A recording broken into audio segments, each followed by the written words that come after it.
മുതിർന്ന നേതാവ് കെ ഇസ്മയിലിനെതിരായ നടപടിക്ക് CPI സംസ്ഥാന കൗൺസിലിന്റെ അംഗീകാരം. ഇത്രയും കടുത്ത നടപടി വേണ്ടായിരുന്നുവെന്ന് യോഗത്തിൽ അഭിപ്രായം ഉയർന്നെങ്കിലും 6 മാസത്തേക്ക് സസ്പെൻഡ് ചെയ്ത നടപടി കൗൺസിൽ അംഗീകരിക്കുകയായിരുന്നു.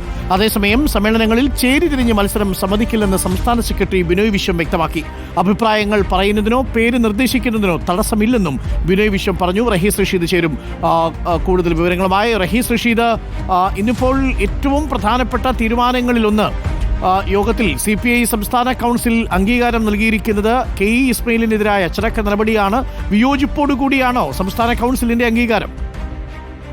അരുൺ, വിയോജിപ്പോട് കൂടി എന്ന് പറയാൻ സാധിക്കില്ല. പക്ഷേ കെ ഇസ്മയിലിനെ 6 മാസത്തേക്ക് സസ്പെൻഡ് ചെയ്യുന്ന തരത്തിലുള്ള ഒരു നടപടി വേണമായിരുന്നു എന്ന ചോദ്യം സംസ്ഥാന കൗൺസിലിൽ ഉണ്ടായി. പ്രത്യേകിച്ച് R ലതാദേവിയും CN ചന്ദ്രനുമാണ് ആ അഭിപ്രായം ഉന്നയിച്ചത്.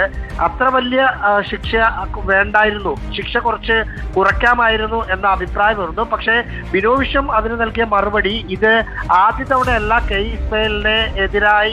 ഇസ്മയിൽ പാർട്ടിക്കെതിരായ നിലപാടെടുക്കുന്നത്.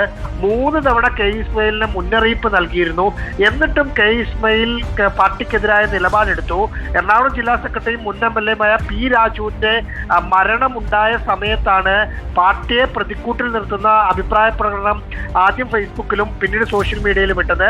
അതേ തുടർന്ന് നടപടിയെടുക്കാനുള്ള തീരുമാനം, 6 മാസത്തേക്ക് സസ്പെൻഡ് ചെയ്യാനുള്ള തീരുമാനം സംസ്ഥാന എക്സിക്യൂട്ടീവ് എടുത്തിരുന്നു. എക്സിക്യൂട്ടീവ് തീരുമാനമെടുത്തെങ്കിലും അതിന് അംഗീകാരം കൗൺസിൽ നൽകുമ്പോൾ മാത്രമായിരിക്കും നടപടി പ്രാബല്യത്തിൽ വരിക. അതിന്റെ ഭാഗമായിട്ടാണ് ഇന്നത്തെ കൗൺസിലിൽ വെച്ചതും അംഗീകരിച്ചതും.